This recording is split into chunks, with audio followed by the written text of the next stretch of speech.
Olá, muito boa tarde. Seja bem-vindo a mais uma Live JR, o nosso encontro de toda sexta-feira com o assunto do seu interesse.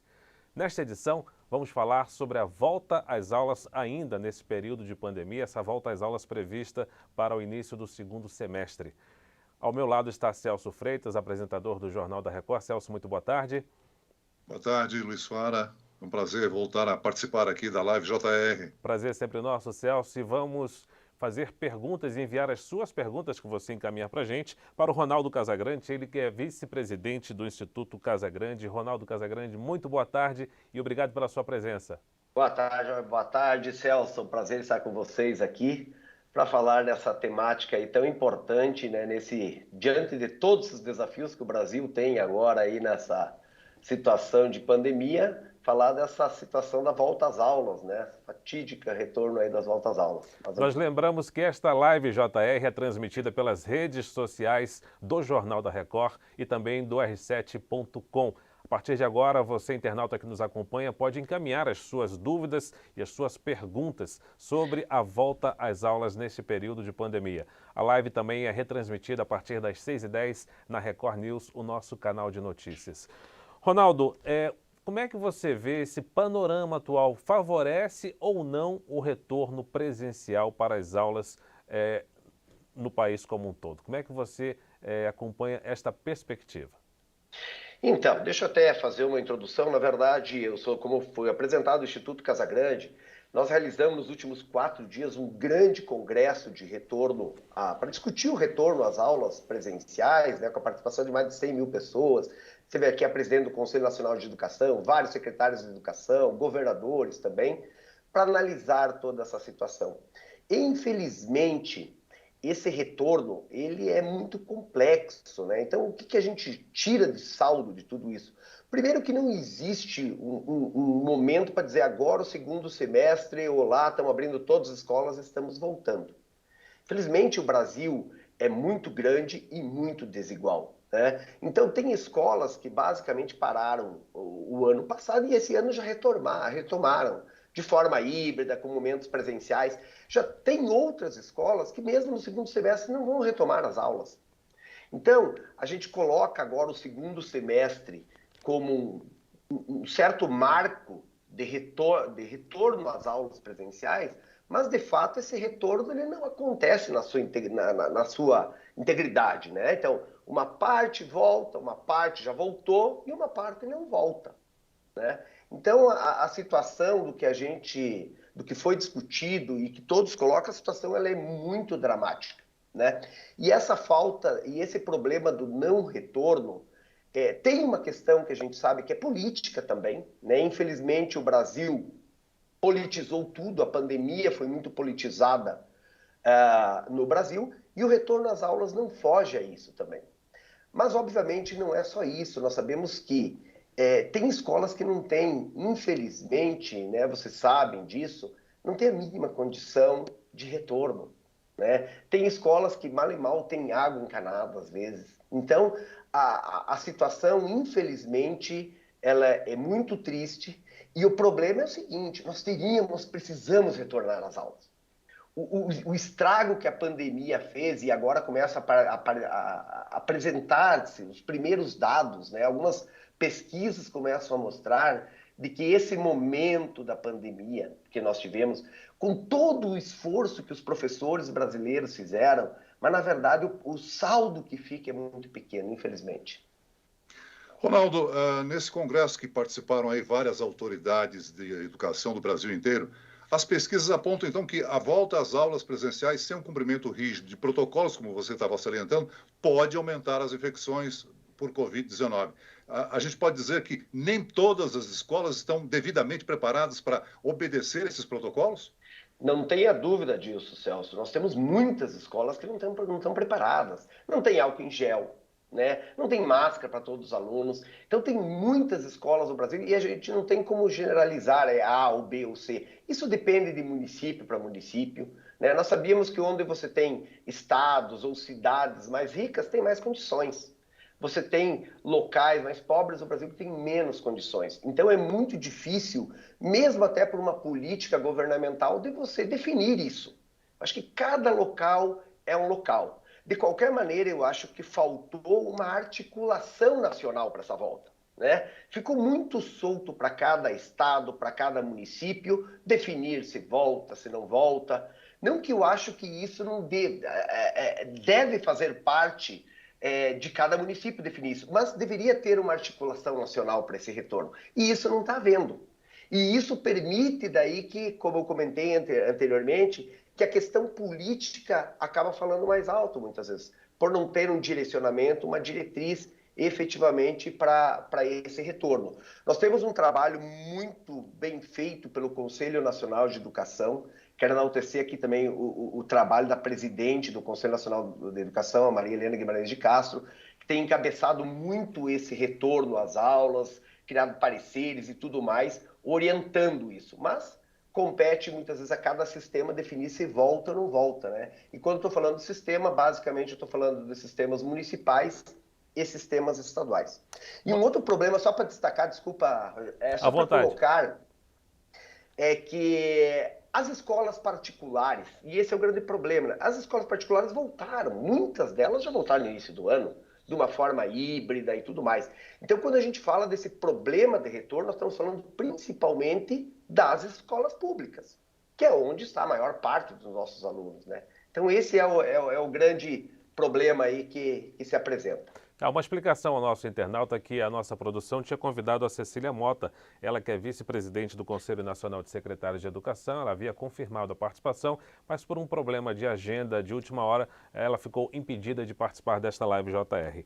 Ronaldo, você falou agora há pouco sobre uma falta de articulação, que já é uma realidade, né, para que essas aulas voltassem já há algum tempo.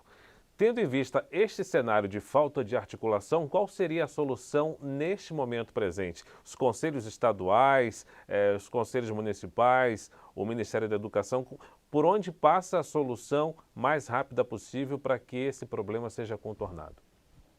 Na verdade, assim, o ideal seria um papel mais forte, talvez nesse momento, do próprio Ministério da Educação, articulado com os governos estaduais e governos municipais, né? As próprias Undimes, que são a união dos diretores, dos secretários municipais de educação, vem assumindo um protagonismo muito forte também nesse momento de retorno às aulas, mas ele passa muito em cada município ou em cada sistema de ensino, porque quem define esse retorno são os sistemas, né? É lógico que se você tivesse uma articulação nacional, isso fica mais fácil. Uma conversa entre governo federal, governos estaduais e governos municipais para ter um delineamento único seria muito mais interessante. Obviamente, o que eu falei antes é que nós não podemos ter uma política única para o Brasil inteiro, né? Nós sabemos, por exemplo, o governo de São Paulo, o próprio estado de São Paulo, que já vem com aulas presenciais há um bom tempo, né? Obviamente que de uma forma híbrida, respeitando o distanciamento mínimo exigido hoje pela saúde, mas já voltou há mais tempo. Por quê? Porque São Paulo é um estado mais rico, tem mais condições. Já nós pegamos certos municípios do Brasil que não têm a mínima condição de retorno. Então não significa que nós temos que ter, volto a dizer, uma política única para todo o Brasil. Mas uma articulação única seria muito interessante, né? Ronaldo, você salientou que as escolas particulares já praticamente voltaram com as aulas, estão oferecendo o sistema híbrido, distanciamento, classe reduzida. Eu imagino que as escolas estaduais, as escolas públicas, não tenham essa condição de oferecer um ensino à distância e obedecer as regras que são estabelecidas, não? Isso depende também, Celso, muito de local para local. Eu falo aqui do Paraná, né? E o governo do Paraná, aqui na Secretaria Estadual de Educação, tem feito já um trabalho há um bom tempo com o retorno às aulas presenciais, de você fazer a transmissão da aula que o professor está fazendo para quem está em casa. Porque esse é um modelo que vem sendo utilizado, e por mais que tenha todas as críticas e problemas, porque hoje não existe um modelo também adequado para essa situação que nós vivemos. Nós podemos colocar que são os modelos menos ruins, né? Porque não existe uma solução adequada. Mas o modelo que vem sendo bastante utilizado por escolas particulares e alguns sistemas é fazer o seguinte: enquanto o professor está dando uma aula, uma parte dos alunos está presencialmente na sala e outra parte está em casa. E essa aula ela é transmitida do professor para quem está em casa. Só que nós sabemos, problemas aí entra, vários problemas, né? Questão da internet, muitas vezes os sistemas, a sala de aula, porque não é a transição numa sala, é uma escola, então você precisa de banda de internet para todas as salas de aula. Aí já começa um complicador aí, né? Você tem o próprio enquadramento, porque vocês sabem disso, que uma câmera simplesmente para você fazer uma tomada toda, captação de áudio, captação de vídeo, iluminação, para ter um mínimo de atratividade para quem está em casa, né? Porque a gente já sabe que muitas vezes o aluno, às vezes já não gosta de estar vendo aquele professor dando aula, muitas vezes não... Vamos pensar que esse professor que está dando uma aula em casa está competindo, às vezes, com um programa de televisão, com um brinquedo da criança em casa. Então, assim, ó, mesmo nas escolas particulares, isso é importante colocar, Celso, mesmo esses modelos híbridos, ainda tem muita deficiência. Né? Tem muita deficiência. Infelizmente, nós não estávamos preparados para esse momento.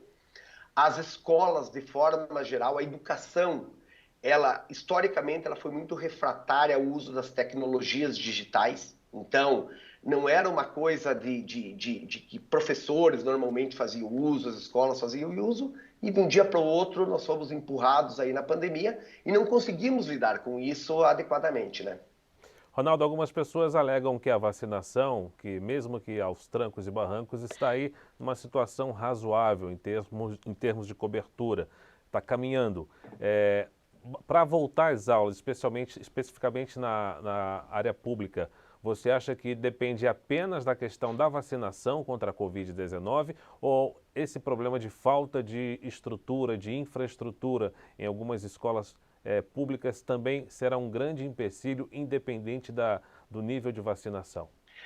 Nós temos que lembrar, eu não volto a dizer, eu não sou da área de saúde, né? Mas nós temos que lembrar que a vacina pela vacina, enquanto você tem ainda uma grande quantidade de vírus circulando na população, né? Você tem que ter a questão de uso de máscara, basicamente, e você tem que ter esses protocolos mínimos, distanciamento, álcool em gel, toda essa questão aí, independente da vacina ou não, isso tem que continuar, né? Até porque já se mostra em lugares que abriu mão disso e a pandemia voltou, né?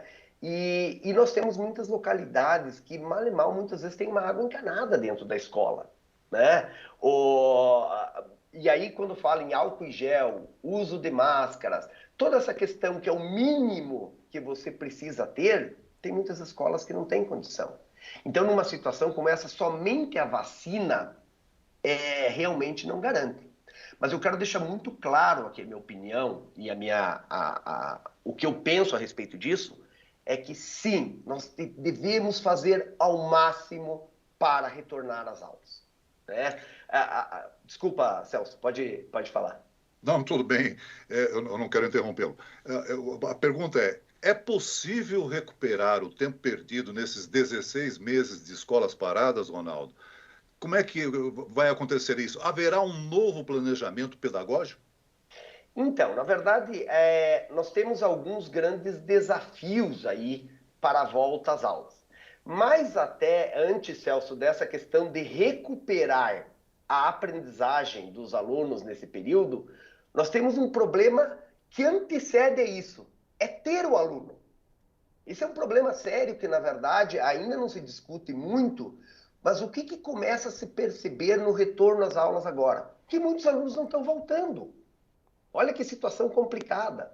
Porque a pandemia não é simplesmente assim, parou a aula, o aluno perdeu essa aprendizagem e agora voltam todos os alunos normalmente para continuar as aulas. Não. Na verdade, nós tivemos uma perda grande de alunos nesse período. E eu não estou falando de uma perda de vida, né? Eu estou falando que esse aluno se desgarrou da escola, ele abandonou. E nós não conseguimos ainda ter a dimensão dessa perda. Porque o que aconteceu? Tem algumas pesquisas que mostram a respeito de como que foi a evasão ao longo do ano passado.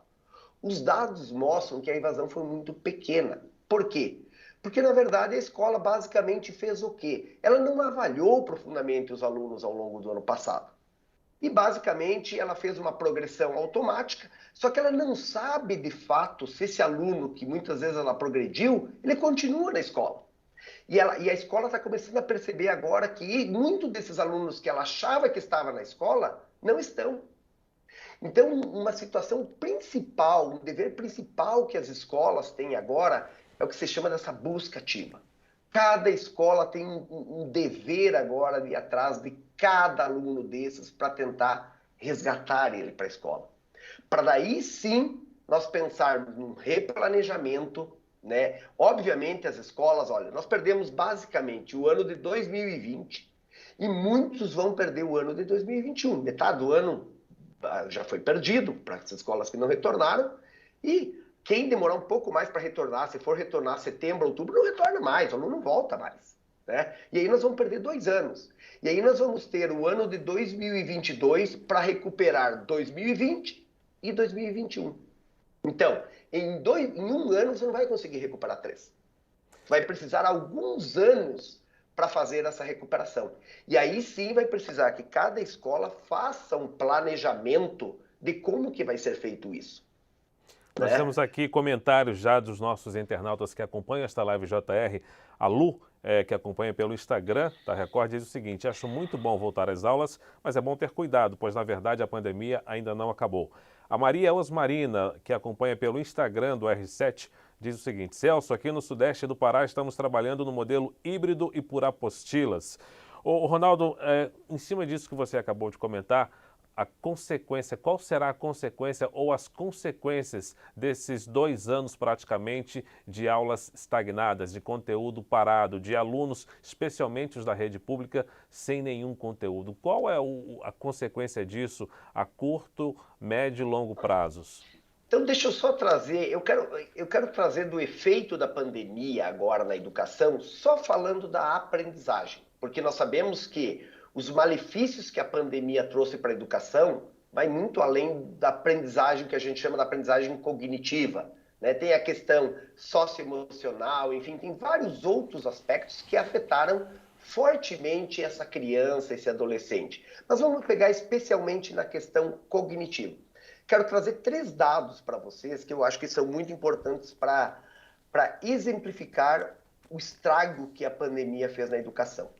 Quero trazer um dado, olha que interessante. A Holanda e a Bélgica são 2 países ricos e que têm alto índice de aprendizagem, na verdade, para os exames oficiais que são realizados. Eles ficaram 2 meses e meio apenas parados. Tá? Então, Holanda e Bélgica pararam 2 meses e meio. E eles avaliaram os alunos de 6 a 9 anos, depois desses 2 meses e meio, que eles parados, que eu digo, sem aula presencial. Porque vamos lembrar que esses países, em termos de tecnologias digitais, eles continuaram fazendo esse trabalho remoto com os alunos nesse período que eles pararam. E eles avaliaram esse aluno pós-pandemia. Sabe qual foi o resultado? Os alunos não aprenderam nada. Trazer um outro exemplo. São Paulo, em 2019, ele tem uma avaliação que eles avaliaram os alunos ao final do primeiro ano do ensino fundamental. As crianças que estão em processo de alfabetização.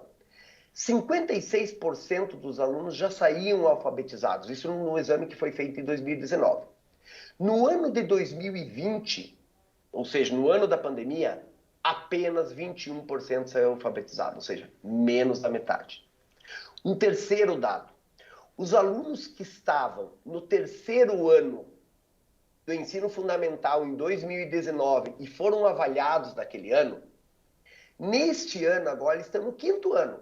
Passaram o 4º basicamente com o ensino remoto, estão no 5º. E foi feita uma avaliação com eles no início desse ano, isso em São Paulo.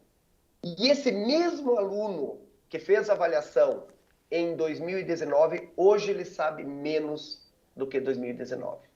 Olha que triste a situação. Preocupante. Muito preocupante. E essa situação que daí você vai dizer o seguinte: mas não adiantou nada então o que foi feito. Adiantou, porque se não tivesse feito nada, o estrago ia ser ainda maior. Né? Então, por isso dessa necessidade que nós temos aí muito fortão de retornar efetivamente às aulas. Volto a dizer, com todas as questões dos cuidados de protocolo, de todas as questões que nós temos, mas nós temos uma necessidade urgente de retornar às aulas presenciais. Né? Lembrando que o Brasil está entre os 5 países que mais ficaram distante das aulas presenciais no mundo. Né? Então, esse é um dado muito importante de se considerar também. Ronaldo, você falou aí em avaliação, né? Olha, é exatamente a grande maioria de crianças e adolescentes que ainda não recebeu a vacina que estará voltando às aulas. É claro que estão anunciadas aí algumas medidas, estruturas adequadas para evitar a contaminação. Eu pergunto, há mecanismos de rastreamento ou de mapeamento para possível aumento de casos, seja entre os alunos ou dos parentes desses alunos? É uma área que preocupa os educadores? Na verdade, sim, né? Existe, obviamente, essa preocupação, por isso que sempre que se fala na educação, nós estamos trazendo junto pessoas da área de saúde. As duas coisas não podem estar desarticuladas, né? Porque não adianta de nada, né, Celso, voltar às aulas, dar um tempo depois e a pandemia estourar, porque para tudo de novo, né? Então, nós não podemos pensar em retornar às aulas presenciais de qualquer forma. Quando eu falo que nós temos, e não sou eu que falo, né? A grande maioria dos educadores hoje defendem o retorno imediato às aulas, né? Mas sempre articulada a questão dos protocolos de saúde. E aí a gente sente, né, Celso, vamos lá, nós temos 1 ano e pouco parado, e muitos municípios ao longo desse período não se prepararam para esse retorno.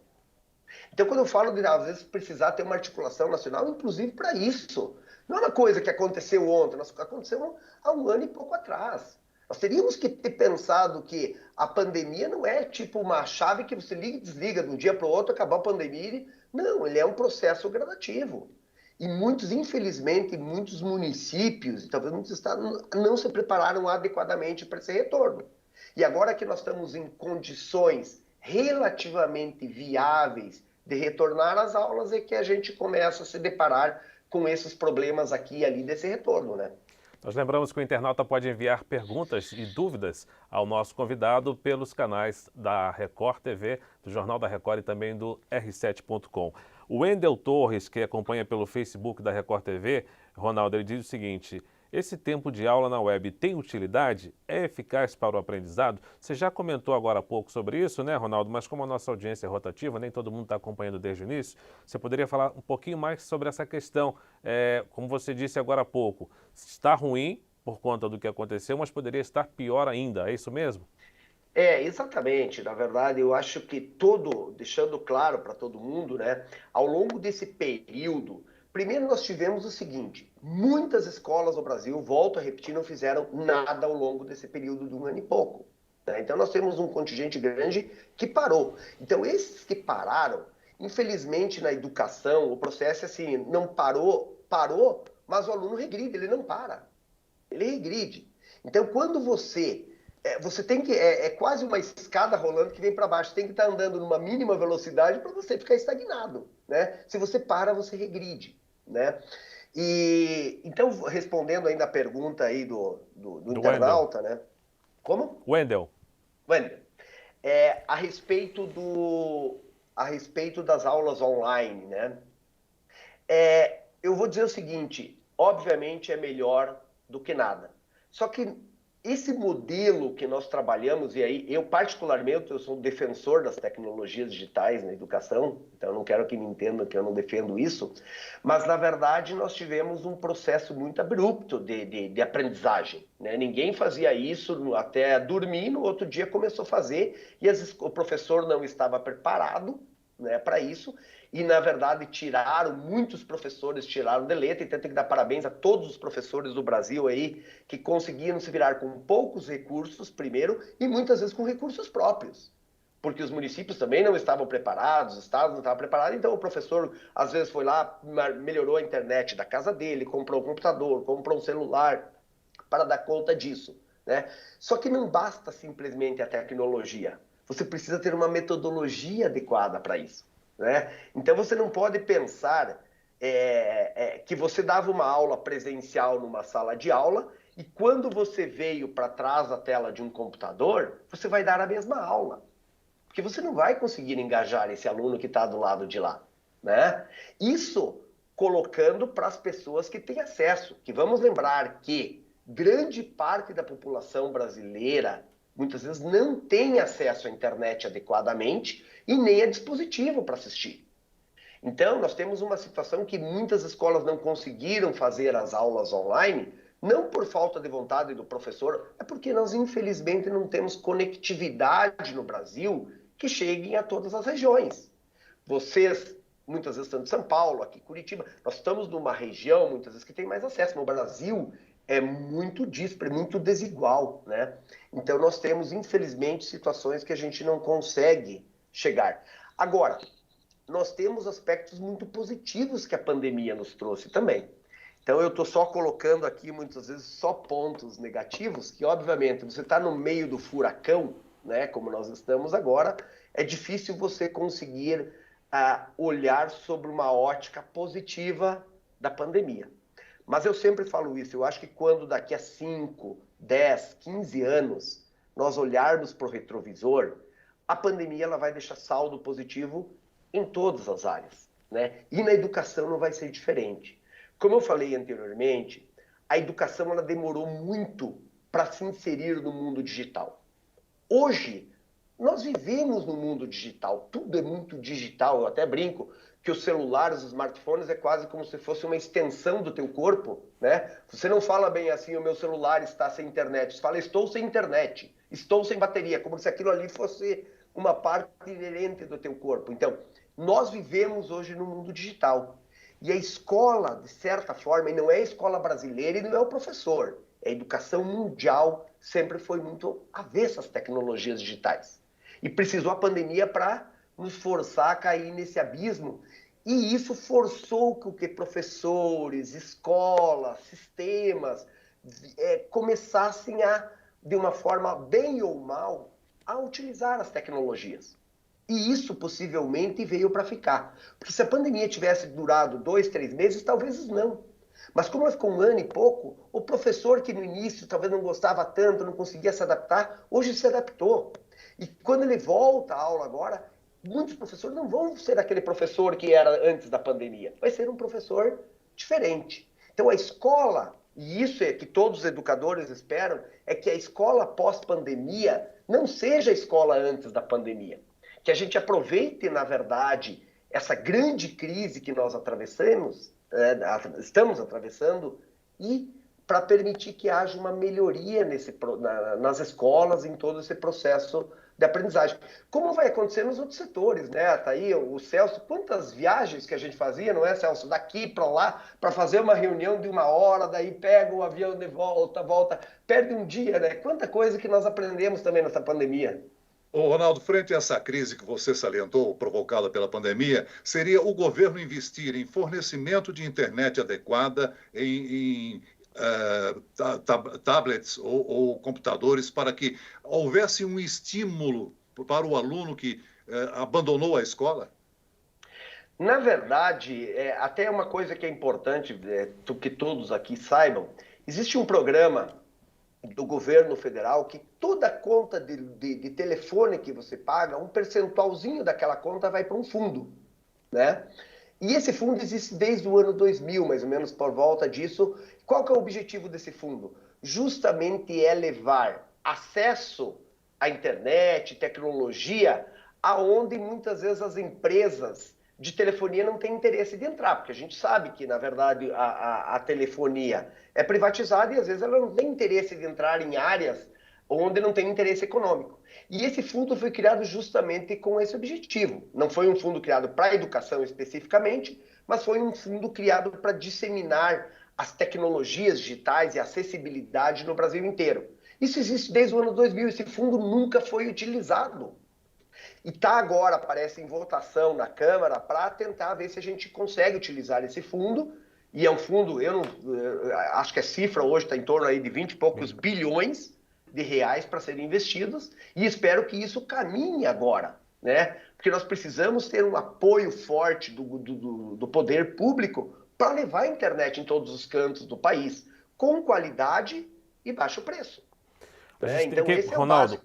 Nós temos aqui a participação da senhora Terezinha Rodrigues, que acompanha a Live JR pelo Facebook da Record TV. Ela faz um comentário. Não podemos obrigar os pais a levar os filhos na escola. Melhor perder o ano do que perder a vida. Se você quiser comentar depois, fica à vontade. E tem ainda a participação da Isa Santos, que acompanha pelo Facebook da Record TV. Ela diz o seguinte: as crianças de escolas particulares que estão tendo aulas vão concorrer ao Enem, aos concursos públicos, com nossos filhos que nem aulas tiveram. Isso seria muito injusto. O que você pode falar sobre isso, Ronaldo? Então, são duas perguntas, de certa forma, antagônicas, né? Porque, por um lado, não devemos levar, às vezes, o filho para a escola, prioritariamente a saúde. Por outro lado, é o que eu já comentei anteriormente, nós já temos uma desigualdade no país entre escolas públicas e privadas grande. E essa desigualdade é fato que vai aumentar a pandemia. Porque as escolas particulares... E eu não digo, não é nem só o mérito da escola particular, até para a escola particular tem mais condições. Tanto a escola de trabalhar com o ensino remoto de melhor qualidade, pela questão de tecnologia e tudo mais, quanto o aluno na outra ponta. Né? Que na escola pública você tem uma complexidade muito maior. Então eu vejo o seguinte, eu concordo com os dois lados. É lógico que não podemos obrigar o pai, na verdade, a vida é mais importante que qualquer coisa. Né? Só que nós temos que lembrar, gente, que o impacto da pandemia na educação, ela vai muito além, eu citei alguns exemplos aqui do impacto na questão cognitiva, mas nós temos a questão emocional, na verdade. Olha essas crianças, às vezes, que nós não conseguimos dimensionar ainda. Essa criança que está em casa, muitas vezes presa num apartamento, o dia inteiro com jogos digitais, porque às vezes o pai está saindo para cá e para lá, né? Que impacto que isso vai ter? Ou que impacto que vai ter dessa criança que largou a escola, muitas vezes, que não tem trabalho, que não tem nada, e muitas vezes está indo para o tráfico, está indo para isso, para aquilo. E às vezes ela não... Então, o impacto, quando a gente fala de perder vidas, nós analisamos muito a pandemia, porque a pandemia tu consegue computar no final do dia quantas pessoas morreram. Mas nós não conseguimos computar na educação quantas crianças que às vezes estão indo para o tráfico, que está indo para cá, que está indo para lá, que está depressivo, porque não, isso é uma coisa muito mais difícil de mensurar. Né? Então nós conseguimos mensurar um pouco, quando a gente fala na educação, o impacto na aprendizagem. Mas vamos pensar que a educação vai muito além da questão somente cognitiva. Né? Então o estrago é muito grande. Por isso que precisa ter sim um esforço muito grande para o retorno. Agora, volto a falar, é lógico que esse retorno tem que ser com todo cuidado, porque não adianta também nós colocarmos de qualquer jeito aí nas escolas e a pandemia subir, nós temos que voltar tudo atrás. E a gente não sabe, nós não conseguimos ainda saber essas variantes que estão surgindo, né? Então tudo é muito novo. Então, obviamente, nós temos que ter aí o máximo de cuidado pelo que vem pela frente. Ronaldo, você falou aí que as escolas precisam continuar oferecendo o ensino remoto, né? É uma tendência. Eu pergunto, como é que ficam os alunos cujos pais preferem não mandar para a escola os alunos por medo de contaminação? Imaginemos que esta criança ou adolescente seja portadora de uma comorbidade. Tá. Isso é uma realidade, na verdade, e as escolas, tanto públicas quanto particulares, têm essa preocupação, né? Então, crianças que têm comorbidade, normalmente, muitas vezes, não retornam, né? Muitas vezes vão ficar em casa, e é um grande desafio, porque eu comecei até a falar antes dos desafios que nós temos do retorno às aulas, eu falei dessa questão da busca ativa dos alunos, né? Porque muitos vão se desgarrar agora nesse retorno, e nós vamos saber realmente a perda que nós tivemos dos alunos agora no retorno, respeito aos protocolos de saúde, né? A questão da reorganização dos calendários, de currículo, mas nós temos uma questão que é um grande desafio, que é esse modelo híbrido nesse período. Porque quando a gente fala agora do retorno às aulas, vamos lembrar que esse retorno às aulas não é com todo mundo. É retorno com uma parte. E uma parte vai ficar em casa. E a escola tem que saber fazer. Hoje o modelo que mais está utilizando é esse modelo, de certa forma, uma rotação, né? Uma parte dos alunos fica em casa, uma parte dos alunos na escola, na outra semana inverte, uns ficam em casa, uns ficam... vêm para a escola. Então a escola tem que ter, e aqui tem alguns modelos. Nós aqui no Instituto mapeamos 10 diferentes modelos que vêm sendo trabalhados no Brasil e no mundo, desses modelos híbridos, remotos, porque não existe um modelo único. Cada realidade é uma realidade. Para crianças mais jovens, às vezes funciona um modelo, para pessoas, quando vai ensino médio, ensino superior, um outro modelo já funciona adequadamente. Então, as escolas, na verdade, todas elas estão experimentando, né? Qual é o modelo mais adequado para se trabalhar nesse momento. Mas Celso, com certeza um grande desafio. Esse segundo semestre, a gente não sabe ainda como é que vai ser o ano que vem, esperemos, né, que o ano que vem a gente consiga retornar a uma normalidade de todos os alunos voltarem juntos para a escola, mas esse segundo semestre é o que se chama de híbrido, né? É parte aqui, parte lá. Então ele também é um arranjômetro aí para conseguir atravessar esse período de transição. Ronaldo, sobre esse encontro, sobre essa discussão que houve recentemente no Instituto Casagrande, quais foram os principais pontos que chegaram a uma conclusão em relação a essa situação da educação frente à pandemia?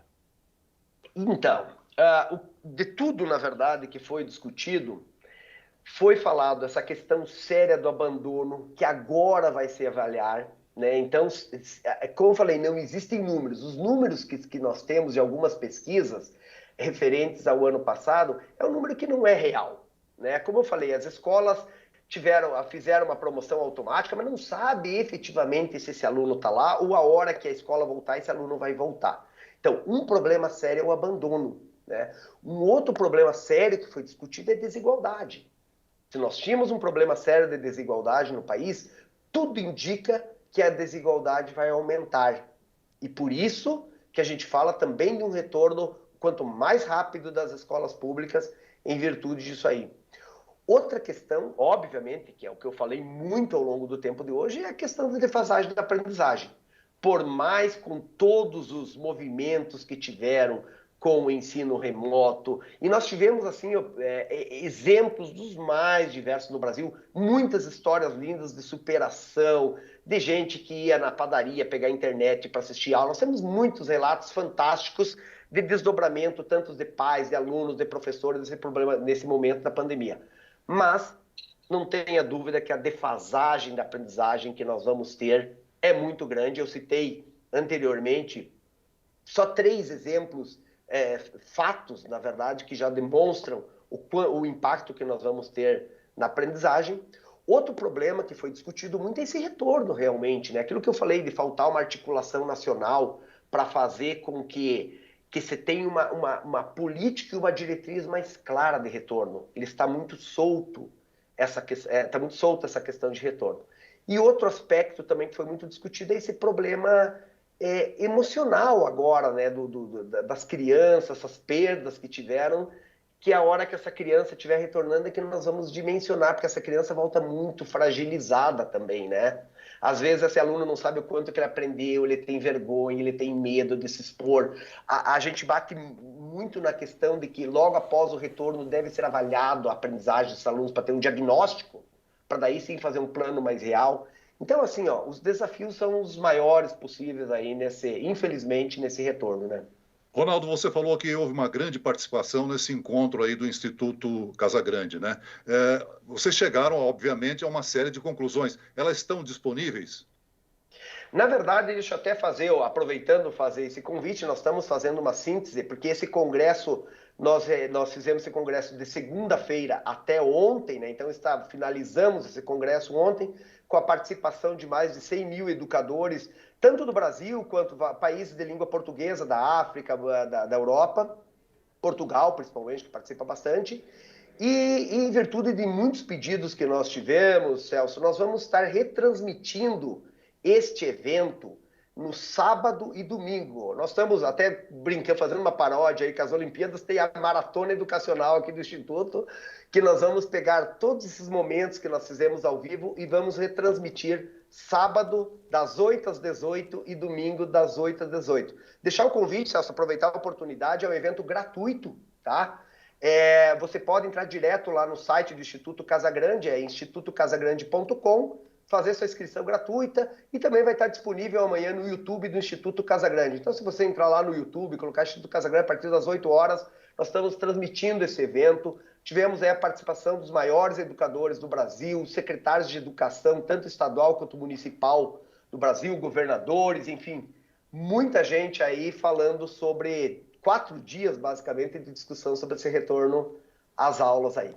Ok, Ronaldo, mais uma vez a gente agradece a sua participação, você aí como vice-presidente do Instituto Casa Grande, obrigado pela participação aqui pela Live JR. Lembramos só que nós tínhamos convidado a Cecília Mota, vice-presidente do Conselho Nacional de Secretários de Educação, mas por um problema de agenda de última hora, ela não pôde participar desta Live JR, que será retransmitida logo mais a partir das 6h10 na Record News, o nosso canal de notícias. A gente volta na próxima sexta-feira sempre com um assunto de seu interesse. Obrigado, Ronaldo. Obrigado, Celso Freitas, mais uma vez pela sua participação aqui com a gente e um bom fim de semana a todos. Obrigado, Rogério. Obrigado, Celso. Obrigado a todos aí. Até a próxima.